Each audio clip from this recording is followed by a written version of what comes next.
Tribuners tim penyidik Gakum KLHK wilayah Jabal Nusra telah merampungkan penyidikan kasus perusakan dan pencemaran di kawasan Taman Nasional Karimun Jawa, Jepara, Jawa Tengah, yakni atas nama 4 orang tersangka berinisial S, TS, MSD, dan SL. Adapun berkas perkara telah dinyatakan lengkap atau P21 berdasarkan surat Kepala Kejaksaan Tinggi Jawa Tengah, yakni pada tanggal 3 Juni 2024 dan siap untuk disidangkan. Terkait hal itu, informasi selengkapnya akan disampaikan langsung oleh rekan wartawan Tribun Muria. Tito Isna, silakan untuk laporan lengkapnya. Ya, terima kasih buat rekan Justina. Bisa saya laporkan bahwa tim penyidikan Gakum KLHK wilayah Jabal Nusra telah merampungkan penyidikan kasus perusakan dan pencemaran di kawasan Taman Nasional Karimun Jawa, Jawa Tengah. Atas nama 4 tersangka berinisial S 50 tahun, TS 43 tahun, MSD 47 tahun, dan SL 50 tahun. Berkas perkara telah dinyatakan lengkap P21 berdasarkan surat Kepala Kejaksaan Tinggi Jawa Tengah pada tanggal 3 Juni 2024 dan sehingga siap disidangkan. Tersangka S 50 tahun, TS 43 tahun, dan MSD 47 tahun merupakan pengusaha tambak udang yang bertempat tinggal di Karimun Jawa, Desa Karimun Jawa, Kecamatan Karimun Jawa, Kabupaten Jepara, yang sedangkan SL 50 pengusaha tambak udang yang bertempat di Tinggal Lebak Indah, Gading, Tambak Sari, Kota Surabaya, Jawa Timur. Keempat tersangka beserta barang bukti telah diserahkan oleh pihak penyidikan Gakum kepada Jaksa Penuntut Umum di Kejaksaan Negeri Jepara pada hari Senin tanggal 20 Juni 2024. Keempat tersangka saat ini ditahan di Rutan Kelas 2B Jepara. Dan para tersangka diancam pidana berlapis dengan ancaman penjara paling lama 10 tahun dan denda paling banyak 10 miliar rupiah. Gakum KLHK sedang menyiapkan penegakan hukum tindak pidana pencucian uang dan gugatan ganti rugi lingkungan serta pemulihan. Sebelumnya, tersangka S dan TS ditahan di Rutan Kelas 1 Salemba, tersangka MSD ditahan di Rutan Pondok Bambu Jakarta, dan tersangka SL ditahan di Rutan Polda Jawa Timur. Tersangka S, TS, dan MSD sempat melakukan perlawanan hukum dengan mengajukan gugatan peradilan di Pengadilan Negeri Jepara atas penetapan tersangka dan penahanan oleh penyidikan Balai Gakum KLHK wilayah Jabal Nusra. Hakim memutuskan permohonan peradilan ketiga tersangka S, TS, dan MD tidak dapat diterima karena permohonan peradilan mengandung cacat formil. Kepala Balai Gakum KLHK wilayah Jabal Nusra, Takiuddin, mengatakan bahwa penyidikan ini tindak lanjut dari operasi gabungan pengamat kawasan Taman Nasional yang dilakukan oleh Gakum KLHK bersama dengan petugas Balai TN Karimun Jawa, Kemenko Marves, Kepolisian, TNI, KPP, Dinas LH Provinsi Jawa Tengah, serta Dinas LH Kabupaten Jepara.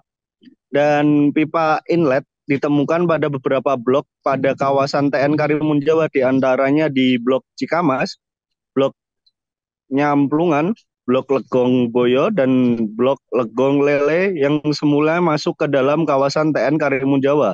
Resort Legong Lele SPTN Wilayah 2 Karimun Jawa. Pipa inlet tersebut digunakan oleh para tersangka untuk mengambil air laut pada kegiatan tambak udang. Dan pipa inlet tambak udang di dalam kawasan TN Karimun Jawa tidak sesuai dengan fungsi zona pemanfaatan dan zona lain dari TM. Hal ini melanggar pada UU RI nomor 5 tahun 1990 tentang konservasi sumber daya alam hayati dan ekosistemnya.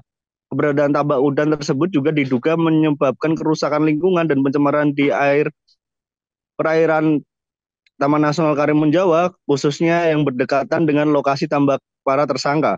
Hal ini melanggar UU RI nomor 32 tahun 2009 tentang perlindungan dan pengelolaan lingkungan hidup. Selain itu, kegiatan tambak udang yang dilakukan oleh para tersangka juga tidak mempunyai izin dan instansi yang berwenang.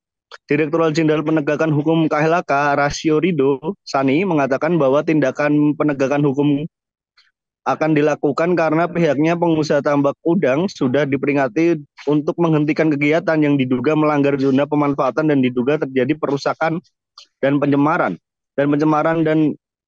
perusakan dan pencemaran TN Karimun Jawa merupakan kejahatan serius mengingat pentingnya fungsi Taman Nasional Karimun Jawa bagi masyarakat dan pelestarian ekosistem.